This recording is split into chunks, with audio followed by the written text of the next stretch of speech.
I, Brigadier Hemant Mahajan, once again welcome you on this show of Bharat Gatha.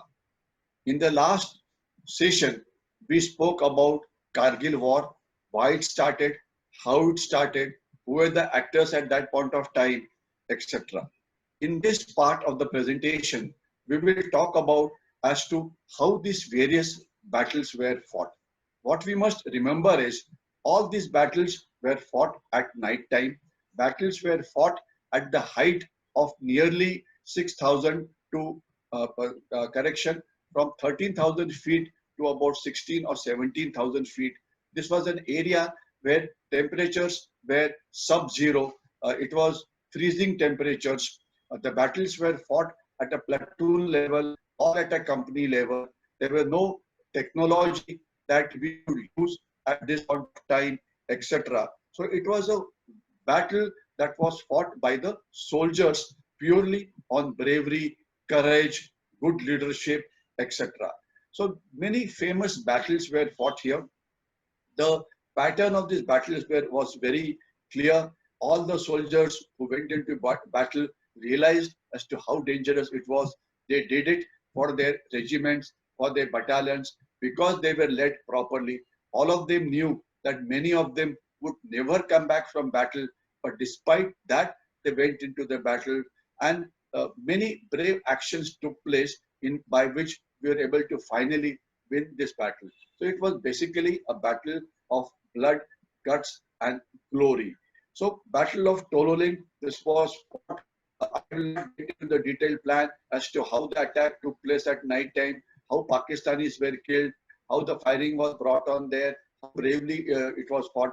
But the hero of this was Major Acharya of 2nd Rajrev, and he was awarded Mahavir Chakra. He did not come back in this battle, but the peak was captured. That was Major Acharya for you. Then next one was again the next part of the battle, which was fought by 2nd Rajneev. Here is the company which went into assault. Just before they went into the assault, they did a prayer in front of their goddess Karni Mata, because these troops believe in Karni Mata. And here you can see the officer, Lieutenant Vijay Thapar here, and this is the battalion. All these people went back, not even half of them came back. So this was the Battle of Tololing for you, fought very bravely. It was fought for nearly 1 month, treacherous terrain, very freezing temperatures, how both sides suffered very, very heavy casualties. And ultimately, this was one battle which ensured that the battle finally turned in the favor of our country, because till here it was thought that you possibly would never win this war. The next one was capture of a hump by 18 grenadiers. Look at this peak at the height of 5140, etc. So the soldiers would have gone here, various places, hump 1, hump 2, hump 3, hump 4, where the Pakistani soldiers were deployed. One Naga attack from here, somebody came from here, 0.5140, what a dominating height it was. The Pakistani soldiers could see you coming up from here, and it was a deadly fire which they got on you.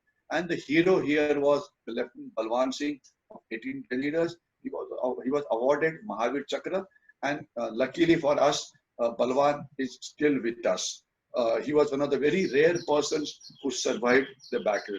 Then was the next battle was called as the Battle of Rocky Knob by 13 Jackarif. Look at this place, how what steep kind of a thing it is. And what I must tell you here is that 13th Rajrif, which fought the battle, the commanding officer was at that point of time Colonel Joshi, and Colonel Joshi today is Lieutenant General Joshi, and he is the one who's commanding the Northern Command. So he is the one today who's busy fighting the Chinese there. That is Colonel Joshi, CO 30th Jackarif. These are the places which they captured.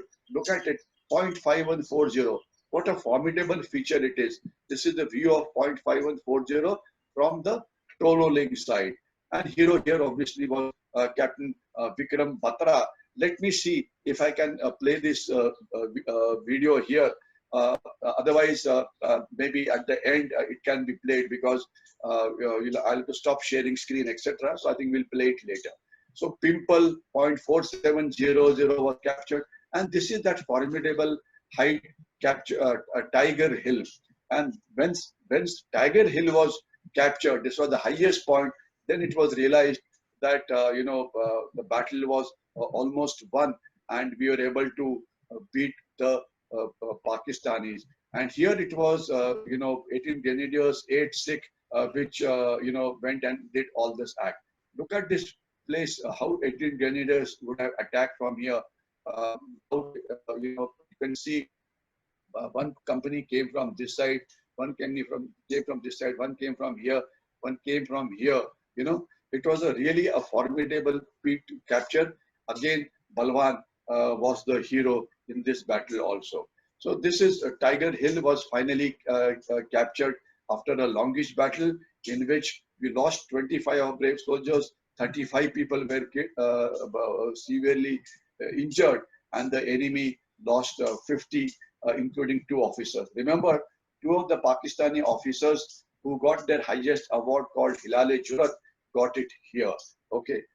So Pakistani troops were completely thrown out by 26th of July, and that is why this is celebrated as Operation Vijay and the Bay. So they were, what were the challenges at various levels? Challenges was that it was you had to lead from the front, you had to use your tactics as taught to you by the distinct, and it was really a great kind of a leadership which was provided by these people, by the Indian Army leadership which was there at that point of time. I will not get into this. Hardly any air could be used simply because Air Force was not very effective here.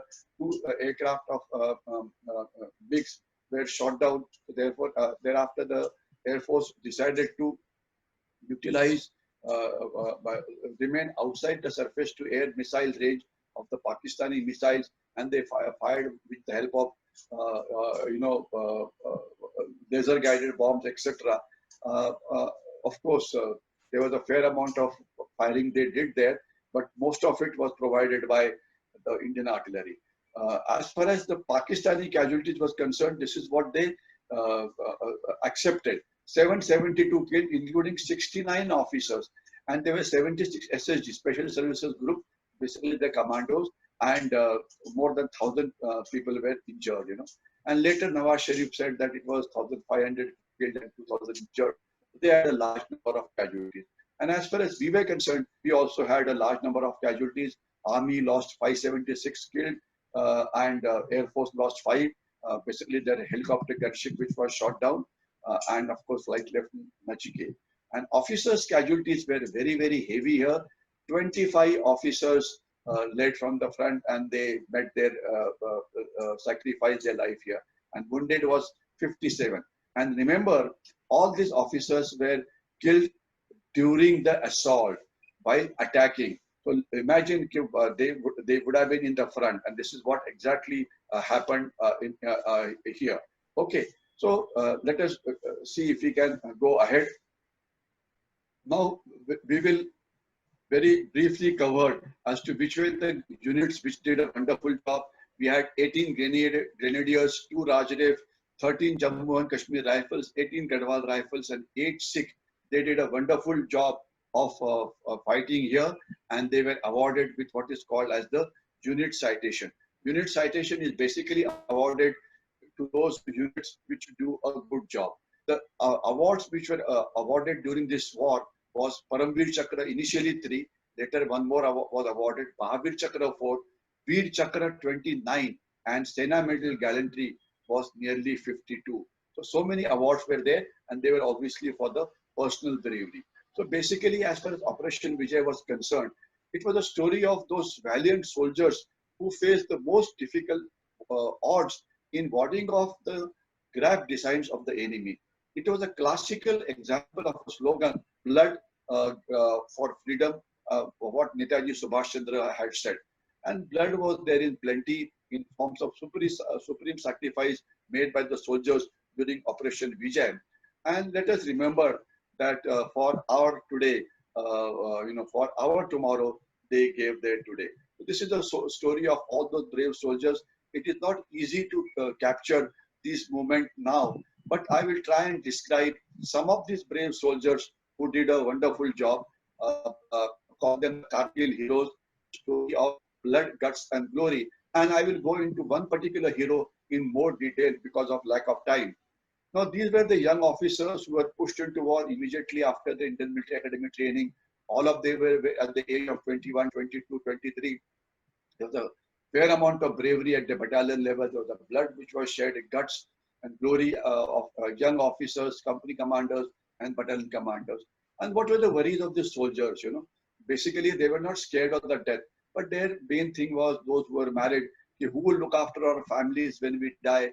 The nation does not even today remember the names. And today, if you look at the TV channel, there's a fair amount of liberal lobby and such kind of a people who question the sacrifices of the soldier. There are some anti-national elements who connive with ISI, with Pakistan, with Chinese. There are a fair number of activists. There are some people in the media who are more spokesmen of Pakistan and China. This is now our soldiers keep on watching these debates, articles written by these people who, under the name of liberalism, question actions of the soldiers, etc. This is not a very good thing from the point of view of the morale of the Indian Army. And unfortunately, even when a soldier gets martyred, he is hardly given any importance. Just few days back, there's a soldier who was martyred from Maharashtra. This news appeared on page number 8, and page number news was taken by a Bollywood actor who possibly had got corona. Later it was found out that he had not got corona. So this is the priority of our media. This is how they look at we as a society have really not found as to who are the true heroes of the nation. But all of them fought because of the factor of izzat, honor of the battalion. Now, Lieutenant Vijayan Thapar, of course, I will talk about him in more detail. What is more important is look at this last line. Many young officers who survived the war, their engagements were broken. They were engaged before they went to the war. Thereafter, the girl said, "Why should I marry a coffin?" So many engagements were broken. However, there were some people who became household names. Lieutenant Manoj Pandey, Paramveer Chakra of 111 Gurkha Rifles, Captain Vikram Batra of 13 Jackarif, and he did a wonderful job. Lieutenant Colonel Vishwanathan, 18 Grenadiers. He said before he went into the battle, he said, "I have failed my family," because he knew that he will not come back alive while attacking Tololing. And today, look at his family. The wife has to ensure that the children grow up without their father. So here, at one point of time, we have nation at peace, an army at war. Today, there's a life as usual going on in the country. There is a set of lobby which says, no, we cannot survive without the Chinese goods. Chinese are very important people. We should become friends with Pakistan, etc. Now, how would the soldiers look at this when all these TV debates, when all this news that comes into the media is heard by them? So here is one hero, Captain Vikram Batra, whose video I was not able to pay, but he is known for his classic last interview before he went into the battle, in which he said that ye dil mangiye more. He had come back after capturing a picket, and that night they were going to go in for a second attack, and they said, yes, we will capture this picket also. Vikram Batra went and captured that picket, but he did not come back alive. 13th Jammu and Kashmir light infantry के विक्रम बत्रा को उनकी बहादुरी के लिए कारगिल की लड़ाई के मैदान में ही तरक्की दी गई थी और वे इस लड़ाई में सबसे कम उम्र के कैप्टन बने थे। अपनी बटालियन में शेरशाह के नाम से मशहूर कैप्टन बत्रा ने 20 जून को टाइगर हिल के पास .5140 की चोटी फतह कर इस जीत को अपने साथियों के नाम किया था और उस वक्त नारा दिया था, ये दिल मांगे मोर। हमारे लड़के इतने जोश में थे कि उन्होंने कुछ सोचा ही नहीं। उनके मन में सिर्फ एक ही होप थी, एक ही उनके एम था, एक ही उनका मुद्दा था कि हमें 5140 कुछ भी हमें कैप्चर करना है। .5140 से कैप्टन बत्रा की डेल्टा कंपनी ने 13 घुसपैठियों को मारकर भारी तादाद में असलहे बरामद किए, जिनमें 12.7 mm की हैवी मशीन गन भी थी। लेकिन उनकी जीत का सफर रुका नहीं। अब निशाना था .4875। कैप्टन बत्रा और उनकी कंपनी के जवान फिर निकल पड़े। सबसे बड़ी बात, जिन्होंने भी जो यहाँ पे हमारे भाई लोग शहीद हुए हैं, उन्होंने देश के लिए जान दी है, और मैं यही करूँगा कि उनके घर वालों को शांति मिले, और हमारी तरफ से, हमारी इंडियन आर्मी की तरफ से जो कुछ भी बन सकता होगा, will definitely do that for them. Point 4875 पर फतह तो हुई, पर सेना के ये जांबाज कैप्टन नहीं लौटे। 7 जुलाई को कैप्टन बत्रा शहीद हो गए। Captain Batra is no more. And without getting into the names of the fiancés, the wives, etc., because one has to preserve their confidentiality. But there's a lesser known thing of Vikram, that he was engaged to a girl. He did not come back, and it is said that the girl is yet not married. I mean, we just salute these girls. Now, here is the story of Lieutenant Vijayan Thapar, and this was by and large the story of all young officers, young soldiers who fought this war. Vijayan Thapar, this is what when he was carrying out his training in the Indian Military Academy. This is how he became, and this is where he is carrying out his training with his fellow gentlemen cadets. Here he is, he's a very efficient person.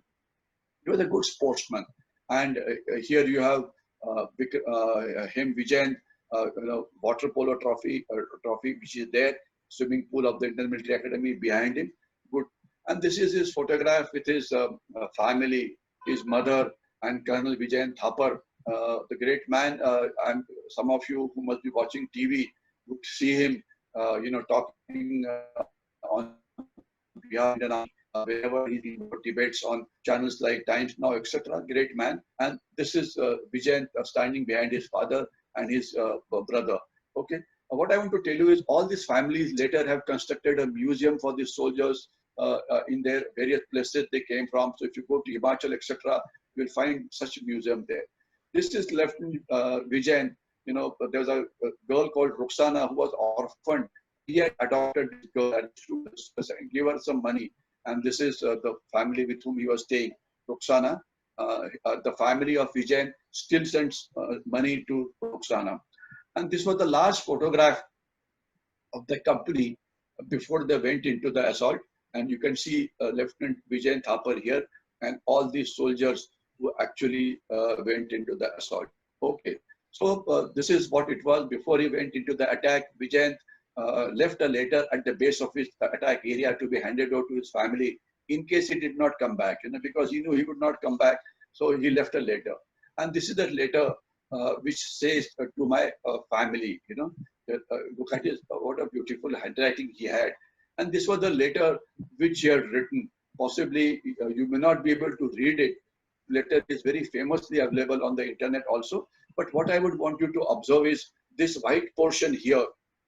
He had written the name of a girl here, and then he, with a whitener, he rubbed it out because he knew if she doesn't come back, who will marry this girl? Therefore, he rubbed out this thing. And this is what the letter was. I have typed it out for you here. Dear Papa, Mama, Birdie, maybe I may not be able to reading it completely because at times you yourself become emotional, but you can read it. By the time you get this letter, I'll be observing you from the sky, enjoying the hospitality of Apsaras. I have no regrets. In fact, if I ever become a human being again, I will join the Indian Army and fight for the nation. If you can please come and see where Indian Army fought for you tomorrow. He told his father, please come and see, have a look at the place, those difficult heights of Kargil where we fought. As far as units is concerned, the new people should know the sacrifices we made. So I hope they will put a photograph of mine in the company Mandir along with Karni Mata, which is of course there. Please send some money to the orphanage. Keep on sending money to Ruxana every month, which the family is still doing now. Best of luck. Read this.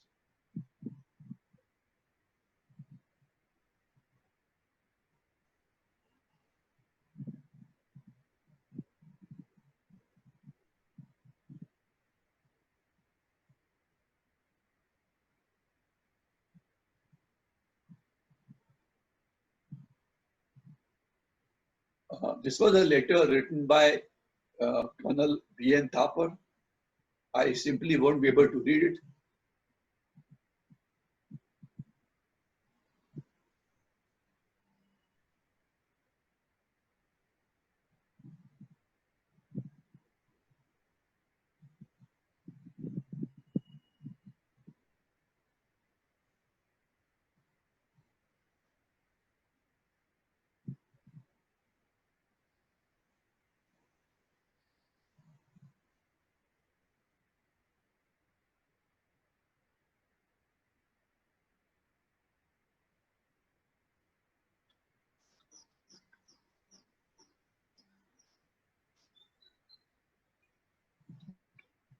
Okay, this is mother here.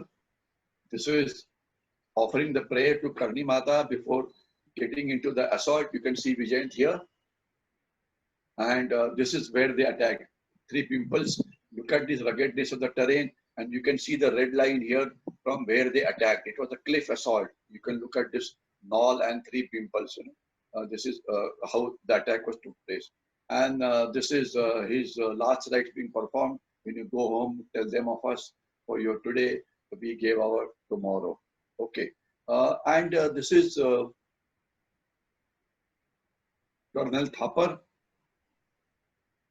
old person at the age of 80. He still visits Kargil, Kargil on 26 July, and he goes to the place where they fought the battle. And this is him, Colonel Vijayan Thapar. And these were the soldiers who were left of that assault. Just see, before the assault, how many people were there. These are the people who went into the assault. And now you have a look at it, how many came back alive. And this was the place where Vijayant was martyred. We salute his bravery. And this is a place where they have constructed a mandir. If you ever go to Dras, there's a war memorial which has been prepared there. You can see all the icy heights of Kargil from there.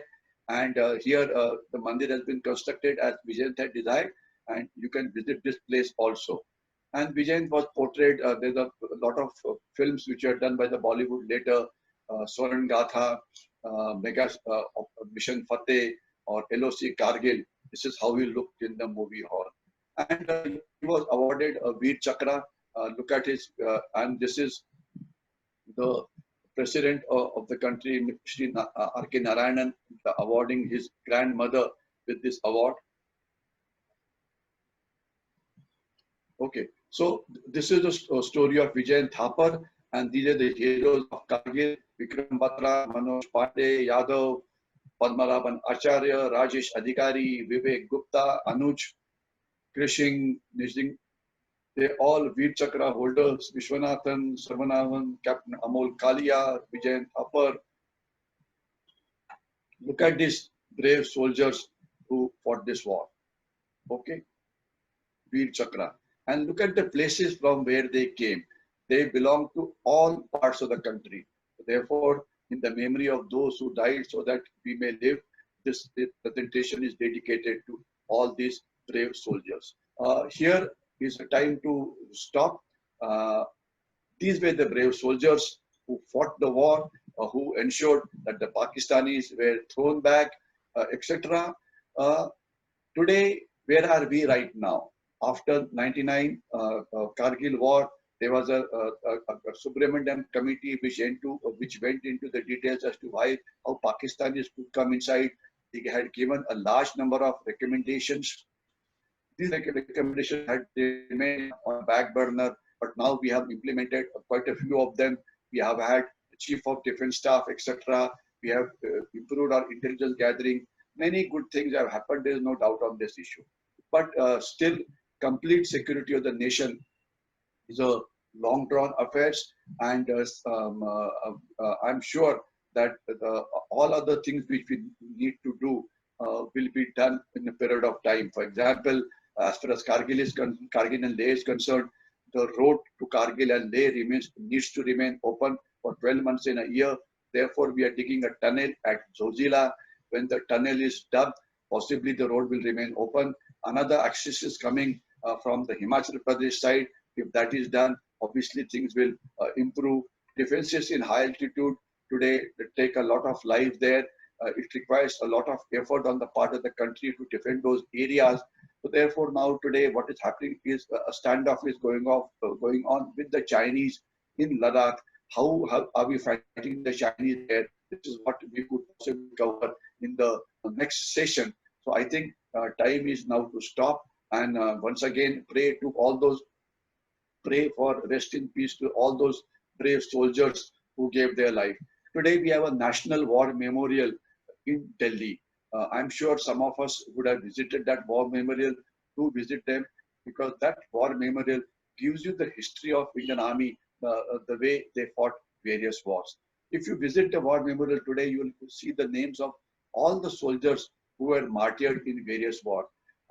Suppose you see the war memorial today and go there after about a month, you will find that again some more new names have been added there. The sacrifices made by the Indian soldiers continue today also, and today also we face a huge number of challenges both from Pakistan and China. So in the next series of talks, we will talk about various wars which we have fought there, and we'll also find out unconventional wars which Pakistan and China have launched against us, also called as a hybrid war. And we will also see as to how our country is fighting this kind of a war. So I think we should stop here with the with a kind of a motto for all of us, that these brave soldiers did what they were supposed to be doing. But are we as Indians doing sufficiently, working sufficiently hard for our country? I think it is important to become a good citizen. It is important to stand behind the Indian Army. It is important to become a productive, good citizen. If you boycott the Chinese goods, if you do not fall prey to their propaganda, if you ask the country as to what I can do for you, for the country, rather than asking what the country should do for you, etc. This is how we can help our countries to become great. We'll stop here, and in the next session, we'll talk about the present Ladakh standoff, the military aspect, and thereafter, in the next set of presentations, we'll talk about various wars that we fought in 47, 62, 65, 71, etc. And we'll also cover certain anti-terrorist operations. But till then, goodbye and Jai Hind.